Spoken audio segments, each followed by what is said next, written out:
pessoal, tudo bem? Eu sou a Bruna Silva, sou psicanalista integrativa em formação. Vamos lá para mais um vídeo. Eu estou aqui hoje com a Leide. Oi, Leide, tudo bom? Oi, Bruna. Oi, Júlia, tudo bem? Eu sou a Leide Avancini, sou psicanalista integrativa em formação também, e aqui do Castelo de Mosaico com você. Bem-vinda, Leide. Hoje nós estamos aqui com uma convidada muito especial, que é a doutora Júlia Barani, que ela é psicanalista integrativa também, formada pela SBPI. Ela é mestre em psicologia transformacional e ela é cofundadora da equipe Super Asas, que está aí há muitos anos na linha de frente, fazendo um trabalho incrível com sobreviventes de abuso psicológico. Boa noite, doutora Júlia. Seja muito bem-vinda. Boa noite. Obrigada, Bruna, pelo convite. Então, vamos lá. O tema de hoje, vamos trazer 3 pontos em um tema só, que é o que a verdade, né, o que a nossa verdade tem a ver com a empatia e com a dissonância cognitiva. Que link que a gente pode fazer com esses 3? Né? Passo a palavra à doutora Júlia. Tá. A empatia é um assunto que muita gente fala, e eu penso que é necessário a gente definir, né, ou entender, conceituar o que é empatia. Os pesquisadores Paul Ekman e David Goleman, aquele especialista em inteligência emocional, eles falam que existem 3 tipos de empatia. A empatia cognitiva, que é conexão pelo pensamento. A empatia emocional, que é a conexão entre os seres humanos pela emoção. E a empatia compassiva, que é conexão pelo pensar, pelo sentir e pelo fazer. A pessoa faz alguma coisa pelo outro, quando a pessoa tem empatia compassiva. E eu achei essa definição muito, porque na grande maioria das vezes a gente acha que é emocional, e não é só, né? A gente pode ter empatia cognitiva, mas ela só realmente funciona quando a gente faz alguma coisa com isso, né? É quando a gente sente compaixão por aquela pessoa com quem nós nos conectamos pela empatia. Agora, existe ainda um 4º tipo de empatia, que esses pesquisadores não falam, mas existe. Nós que trabalhamos com pessoas abusadas, né, passaram por abuso psicológico, emocional, a gente lida com isso o tempo todo, que é a empatia escura. É uma conexão que uma pessoa faz com outra com o objetivo de manipular, de usar, de seduzir. Essa empatia não tem compaixão. Ela pode ser, né? É uma empatia até fria, eu poderia dizer. É uma empatia em que a pessoa se conecta sem interesse social, né? Interesse social é quando você, né, afetivamente você se conecta também, né? Essa empatia fria, escura, ela tem fins escusos, né? Fins que estão escondidos ali, né? E essa empatia escura leva a uma conduta destrutiva para o outro. E também, qual é o aspecto mais que se apresenta aqui? Leva a uma conduta desta pessoa que tem empatia escura baseada na mentira. É tudo mentira, né?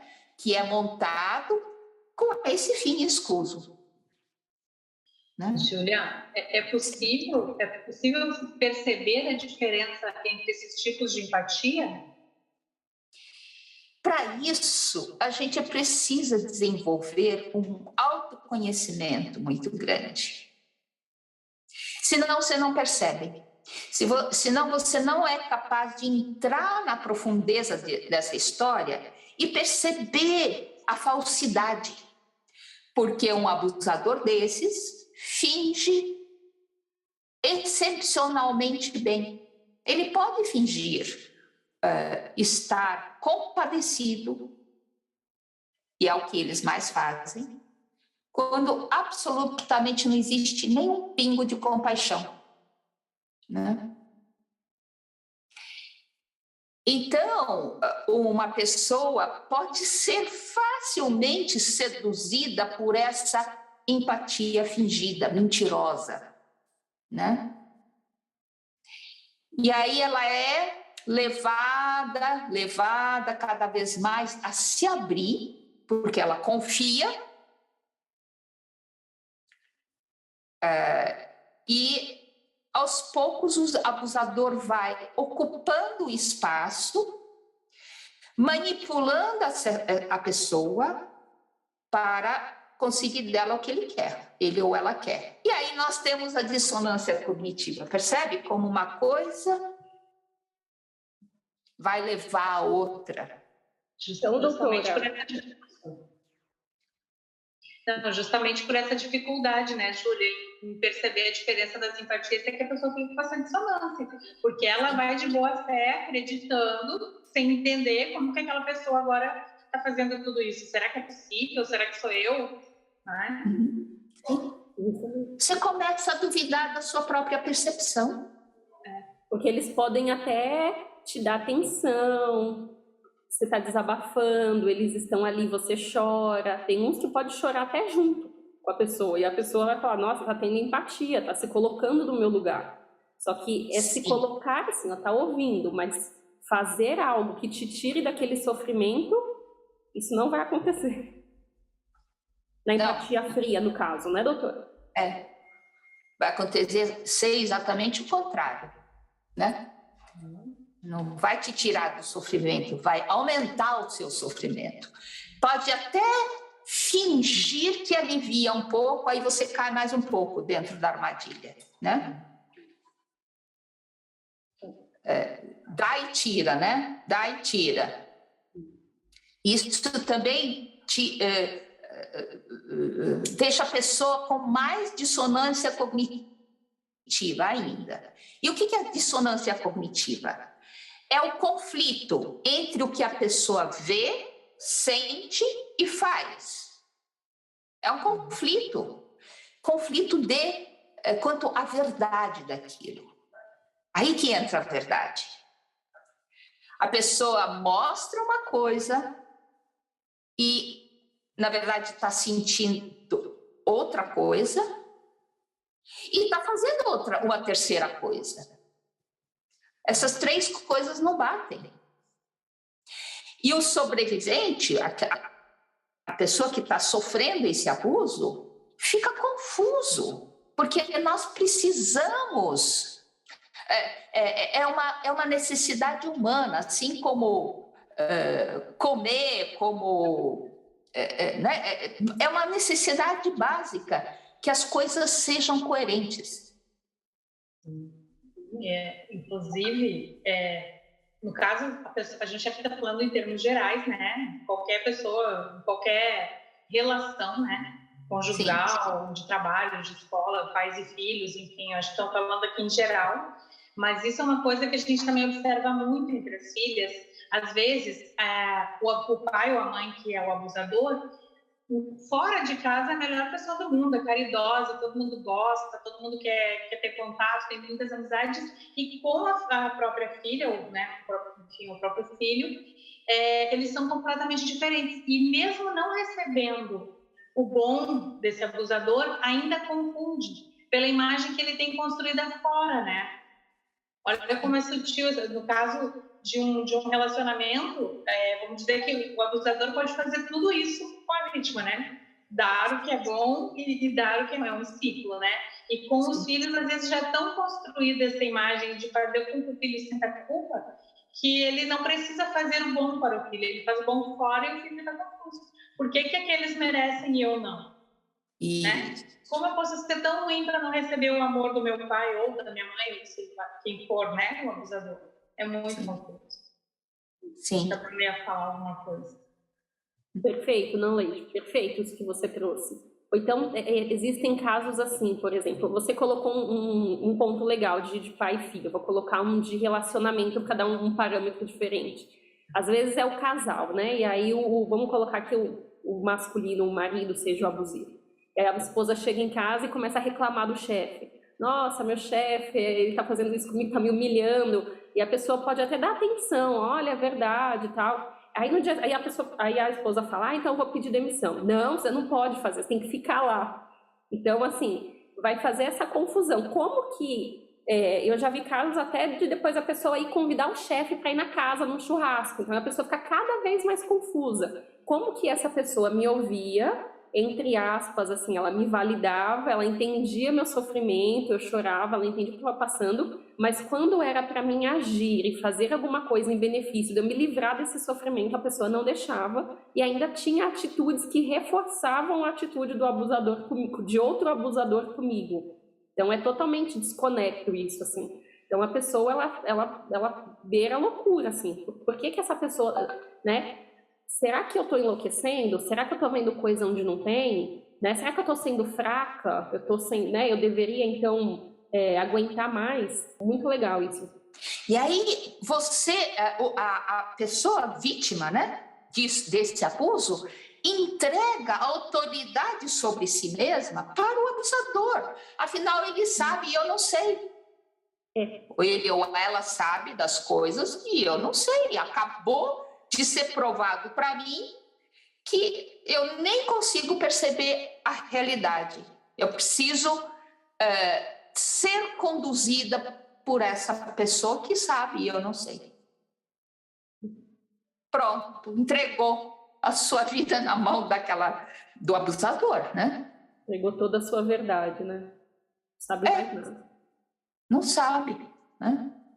E como o mundo do outro é baseado em mentira, é construído em cima de mentira, e os tijolinhos desse mundo também são mentiras, a agressão é cada vez maior, né? Porque o nosso senso de verdade lá dentro, grita, tem algo errado. E você não ouve.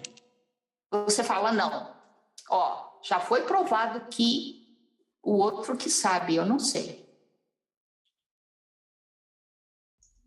Doutora, a gente vê muito em caso de filhas, assim, quando o pai e a mãe narcisista monopoliza dinheiro, né, o salário, e aí fala tanto para aquela pessoa, você não sabe administrar seu dinheiro, você gasta demais, você não sabe, você não consegue, que é uma coisa que aquela criança nem aprendeu essa educação financeira, já para ela ficar aleijada emocionalmente nesse ponto de não conseguir fazer isso, não foi ensinado, que é uma coisa que a gente ensina para a criança desde pequenininha, dando uma mesada, dando um cofrinho para ela ter essa educação financeira. E aí quando esse filho começa a trabalhar e ele vira meio que um inquilino em casa, assim, que ele tem que pagar as contas, pagar um aluguel, e ainda vem esse discurso de você não consegue fazer isso, você não sabe administrar. E aí é a pessoa que nem a senhora falou, ela acredita tanto nisso como se fosse uma verdade absoluta que ela entrega para o abusador. Então toma, sei lá, meu salário por mês, assim, então administra porque você sabe o que você está fazendo e eu não sei.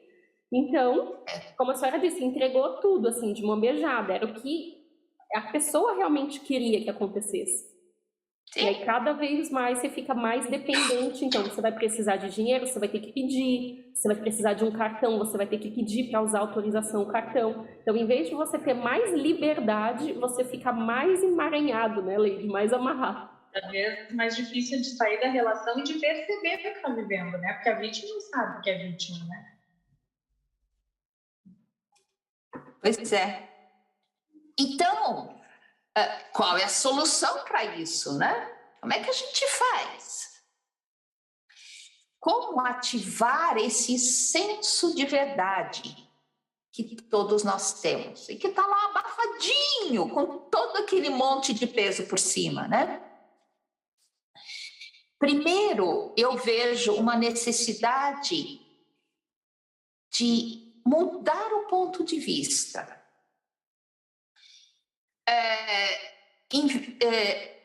Se a pessoa conseguir fazer isso, depois, claro, de se queixar bastante, porque primeiro vem aquele monte de queixa que você começa a descobrir onde você está e começa a falar, às vezes repetir milhares de vezes a mesma coisa. E isso, né, vocês que atendem as pessoas sabem, é assim mesmo. E você fala e fala e fala e tem necessidade de pôr para fora mesmo, né? Então, depois dessa primeira fase em que você falou milhares de vezes a mesma coisa e aliviou um pouco aquela tensão, aquela panela de pressão que você estava, né? Você muda o teu ponto de vista, começa a olhar para este abuso como um desafio. Quando você começa a olhar para o abuso como um desafio, você sai da posição de vítima, entende? Porque enquanto você estiver na posição de vítima, você não vai sair, você vai se queixar. Quando você olha para o abuso como um desafio na sua vida, você começa a reagir. Tá bom, é um desafio. Então, o que eu vou fazer com esse desafio? E aos poucos eu vou me tornando sobrevivente. Poxa, eu estou aqui viva, apesar desse horror todo. E o que esse horror todo quer me ensinar? Né? Porque tudo na nossa vida acontece para nos ensinar alguma coisa, tanto coisa boa quanto coisa ruim. E principalmente as coisas ruins são aquelas que nos tiram da nossa acomodação, do nosso conforto, entre aspas, né? Numa situação como esse abuso, você acaba se conformando numa posição para sofrer menos.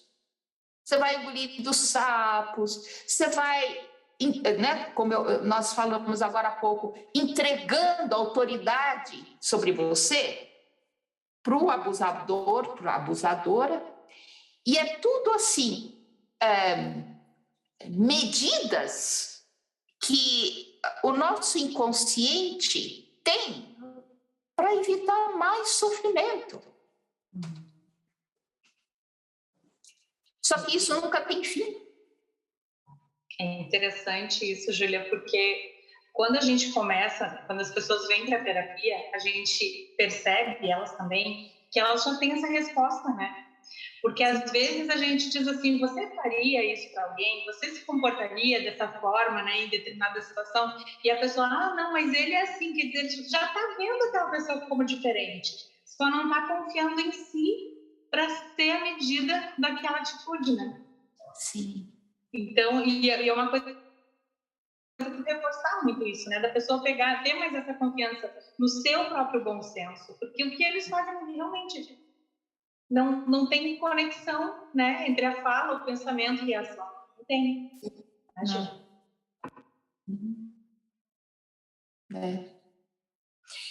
Então, quando você se vê como alguém que tem algo a aprender com aquilo, você começa a descobrir que você tem forças dentro de você que você nem sabia que tinha. Porque você está reagindo. Que ousadia você reagir, né? E você está naquela situação lá, né, abafada, tudo, você não ousava fazer isso. A hora que você começa a ousar, parabéns, você deu o primeiro passo. Legal. né? Verdade. Doutora, a gente já conversou uma vez sobre isso, a diferença da gente colocar essas duas palavrinhas na frente, o porquê e o pra quê, né? Então, se a pessoa fica, mas por que isso está acontecendo comigo? Por que eu estou de novo nessa situação? Por quê? Porque ela vai focar toda a energia em procurar uma resposta, e por ela estar junto do abusador, ela não vai encontrar uma resposta coerente, isso é um fato, não tem uma resposta plausível, né, que justifique isso. E aí, quando ela muda para que essa situação está se repetindo, o que essa situação quer me mostrar, e a senhora falou que é legal a gente ver como um desafio, né? Achei muito legal essa fala, porque, por exemplo, a gente está jogando um jogo de videogame, e aí tem um novo desafio. E aí você já fica pensando coisas que você faria para lidar com aquele desafio, com aquele inimigo do jogo, aquele obstáculo. Então você já fica, eu vou fazer assim. E da outra vez eu caí nesse buraco, então agora eu tenho que ir por esse lugar, eu tenho que pular assim, eu tenho que apertar tal botão. Ou quando a gente está assistindo uma série, uma novela que tem um vilão e a gente se compadece do mocinho, né? Daí você já fica pensando, se eu estivesse no lugar dele, eu faria assim, eu faria assado. Então, só essa viradinha de chave de por que isso está acontecendo comigo e deixa eu encarar isso como um desafio, automaticamente a gente já começa no movimento, às vezes pequenininho, mas começa daí, tem que começar daí mesmo, de um pequeno pensamento, de um movimentinho pequeno, mas o que eu faria nessa situação? Como que eu posso me sair desse desafio? Como que eu posso vencer? Como que eu posso ir vencendo as nossas próprias limitações mesmo, né? Por isso que o autoconhecimento é muito importante, porque a pessoa, ela só vai tendo confiança em si cada vez que ela se for se permitindo cada vez mais a errar e acertar, porque tá tudo bem também, pode ser que ela erre alguma vez, pode ser que na próxima ela acerte, e se na outra ela acertar, ela vai ficando cada vez mais empoderada, né? Mais grandiosa dentro de si. Então, que legal, eu venci esse desafio, agora vamos passar para o próximo. E eu sei que eu consigo vencer esse desafio. E cada vez mais ela vai saindo do abuso, assim. E com isso encontrando a sua verdade. Esse é o ponto fundamental. Aí você começa a descobrir quem você realmente é. Porque lá, naquela situação, você nem sabia quem você é. Né? Sim. Aí você descobre as suas vulnerabilidades. Puxa, eu fui pega por aí, então eu tenho que... Não é agora me tornar invencível, fria, sem vulnerabilidades. Isso não existe. Todo ser humano tem vulnerabilidade, por isso que é um ser humano e não uma pedra. Então, as vulnerabilidades são os nossos pontos sensíveis. Né? Para uma mãe, de verdade, né? Um ponto muito sensível é seu filho. Mexeu no filho, mexeu na mãe. A mãe vira uma fera. E esse ponto vulnerável é muito importante, inclusive para a vida, né? Entende? Então, a gente, muitas vezes, as pessoas usam a palavra fraqueza, e eu não gosto disso, porque não é fraqueza, é ponto vulnerável, que você pode usar para construir ou ser usado para te destruir. Quando a gente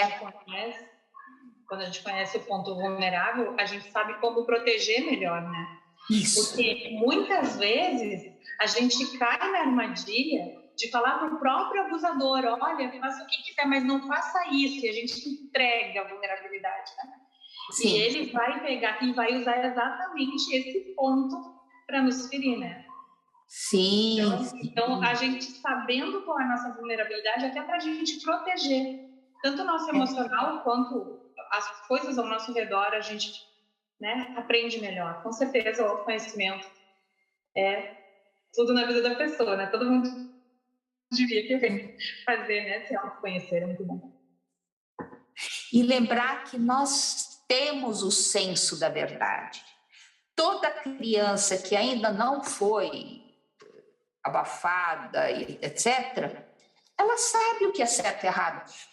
Numa família normal, não dá para mentir para a criança, porque ela sabe se você mentiu. Pode ser que não cognitivamente, mas ela sente que aquilo lá não é verdadeiro, né? Então, é esse o senso da inocência infantil, né? Que é tão puro e tão importante a gente preservar isso na criança, na pessoa que está crescendo para virar um adulto íntegro, né?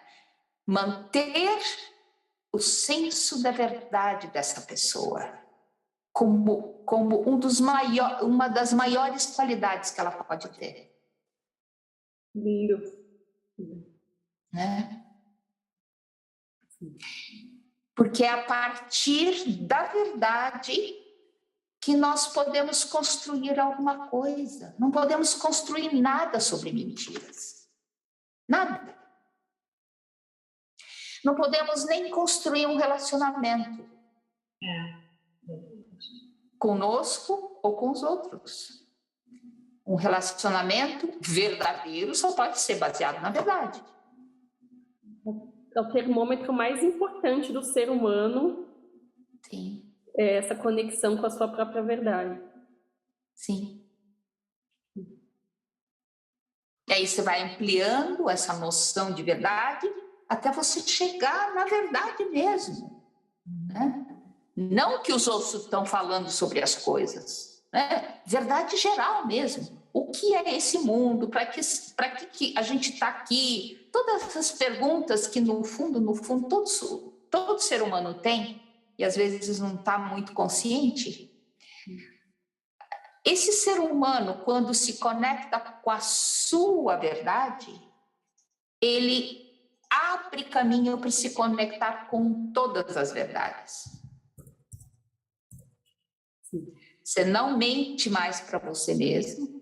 Por exemplo, dessas mentiras aí. Eu não sou capaz, eu não sei, etc. Isso é mentira. Então, você para de mentir para si mesmo. A gente se veste com os rótulos e a gente quer provar para o outro que a gente não é aquele rótulo. E às vezes a gente mesmo duvida, às vezes a gente até assume, né? Esse rótulo que é imposto para nós. E isso, de novo, não condiz. A pessoa está dizendo que eu sou aquilo. Eu estou aceitando que eu sou aquilo, mas eu não sinto que eu sou isso. Eu não sinto que eu sou assim, mas eu não confio mais em mim, né? Devido à dissonância. Então, eu gostaria de pontuar ainda algumas situações em que a pessoa que passa por esse abuso ou passou por esse abuso enfrenta e que são sinais, sintomas dessa desconexão da sua verdade. Por exemplo, ansiedade, né? A pessoa não sabe do que é capaz, não sabe se vai poder enfrentar algo que vem aí no futuro, duvida de si mesma, portanto, não está conectada com as suas forças, com as suas capacidades. Então, a ansiedade, nesse esquema, é um sinal da falta de conexão consigo mesmo, com a sua verdade, né? Outra situação que as pessoas enfrentam é a depressão. Depressão, o que é? É uma falta de esperança, também uma falta de confiança em si mesmo, né? A pessoa vai se afundando, vai perdendo a capacidade de ação por acreditar que é incapaz. Depressão é isso. E a outra situação é ficar dependente emocional. Então, novamente, é uma falta de conexão consigo mesmo. Ninguém precisa ser dependente. Todo ser humano é capaz de ser independente, de ir amadurecendo e se tornar independente emocionalmente, né? E outra situação é que o abusador faz com as suas vítimas é isolá-la do contexto social ou do suporte que pode validar o que essa pessoa está sentindo ou vendo, ou acreditando, né? Então, é mais um sintoma de que a pessoa está em abuso. Então, a gente porque muitas vezes a gente está no abuso e nem sabe que está, né? Dependendo da pessoa que a gente conversa, a pessoa pode até abrir os olhos daquela outra. Então, se ela estiver isolada socialmente, para que ninguém valide ela e fala, olha, fique esperta aí que tem alguma coisa errada, é melhor que ela fique cada vez mais só em contato com a pessoa que está abusando, para essa dissonância ser cada vez uma teia de aranha maior ainda. Sim. Eu acho que verdade é uma palavra que vem muito assertiva, porque é bem isso, né? A nossa verdade, eles distorcem essa dissonância tamanha que eles fazem com que a nossa verdade, eles dizem que tudo isso é mentira, e a mentira deles é quem nós somos de verdade. É isso que mais acho que traz essa doença toda, né, Júlia? Da angústia, da depressão, de todos esses casos, e de não perceber, realmente. Se a gente sai por aí, alguém valida e diz que a gente está sentindo, mas não, mas isso é verdade. Você está no meio onde todo mundo está concordando com aquilo. O abusador só vai deixar que se aproxime de você alguém que não desminta o que ele está construindo, né? Porque ele tem controle sobre todos. Então, se você vai ter o contato com alguém que vai dizer que aquilo ali não precisa ser assim, né? É por isso o isolamento, né? Porque o isolamento prende mais ainda a vítima nessa mentira de que ela não é capaz de sair dali sozinha. Doutor Leide, eu li uma frase essa semana que veio muito a calhar com o que a doutora disse. Eu peguei aqui meu celular para mim não falar errado. Mas a frase diz assim: a depressão é o seu espírito dizendo que está cansado de imitar um personagem que você está tentando ser. Então, imagina a briga, aquela luta interna, que nem a Leide falou, a pessoa está falando que você é uma coisa, mas você sabe que você não é, você sente que você não é, e aí você vai guardando tudo aquilo ali dentro, vai ficar que nem uma panela de pressão, e aí vai dando aquela ansiedade, vai dando aquele pânico, que é aquela desconexão total com a realidade, até você chegar a um ponto de achar que as coisas externas são muito maiores do que elas são, que elas vão te matar, que você pode morrer daquilo ali. Eu acho que a síndrome do pânico, assim, é um dos piores passos da desconexão da pessoa com ela mesma. Porque você está ali encanando um personagem, você está vivendo um personagem que você sabe que você não é. Isso mesmo. Nossa, que bom que você lembrou a síndrome do pânico, porque muitas pessoas que passam por esse abuso têm essa síndrome do pânico. E uma vez que entra, é como começar a deslizar por uma montanha de gelo, né? Começou a deslizar, não consegue voltar atrás. E é um horror, porque incapacita a pessoa. Bingo, é isso que o abusador quer, incapacitar as suas vítimas. Então, né, se você tem isso, comece a se conectar com você mesma. Você vai começar a perceber que a síndrome do pânico também foi plantada em você, não é sua. Não é sua. E aí você, antes de começar a deslizar essa ribanceira abaixo, você para. Sabe, você é como se estivesse se aproximando do abismo, aí você vê que você está se aproximando, você dá ré. Esse é um dos melhores recursos para evitar a síndrome do pânico. Sabendo que isso é mentira, isso foi plantado em você, isso não é seu. Interessante. Porque muitas vezes, até exercícios que a gente fala com a pessoa, né? Se toca, sabe? Volta para você, respira, pega na pele, se abraça, se sinta, você tá aí. Porque quando a senhora falou que invalida a pessoa, então a pessoa ela fica tão desconectada, ela pega uma fobia social tão grande, porque ela tem medo de ir no shopping, no restaurante, que ela vai passar mal e que ela vai ter uma crise, que ela não vai conseguir voltar e que ela vai morrer. Daí ela, às vezes, entra numa onda de tomar tantos remédios e ela chega num estado assim vegetativo.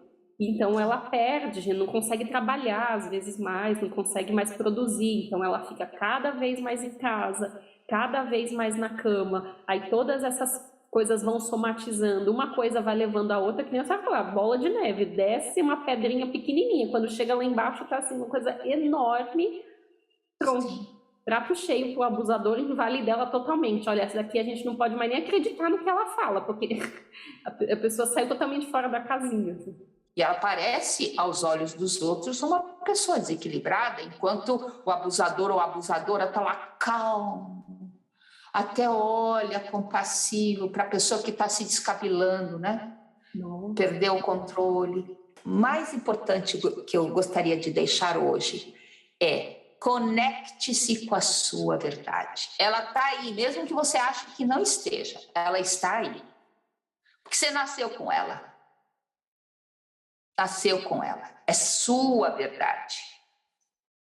Busque se conectar com ela. Como? De todas as formas possíveis. Comece olhando-se no espelho, procure uma terapia. Isso que você falou, Bruna, né, de se tocar. Estou aqui, eu estou de verdade, eu sou de verdade, eu existo, né? Essa é a minha verdade, eu estou aqui. E aí vai, você dando um passinho de cada vez, você chega lá.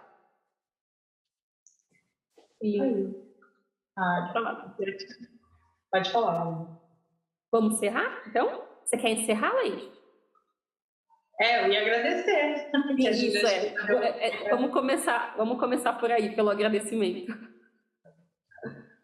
Então, Júlia, imensa gratidão por estar aqui conosco no Castelo, né? Esperadas e Castelo, aqui dando uma mensagem. E muito obrigada, amei toda essa conversa super útil para todo mundo. Muito obrigada mesmo por conceder esse tempo aí para nós. Então, obrigada, doutora Júlia. O vídeo foi lindo. A gente tem certeza que vai ajudar muita gente. A senhora é muito bem-vinda no Castelo, então toda vez que quiser, as portas estão abertas. Seja muito bem-vinda.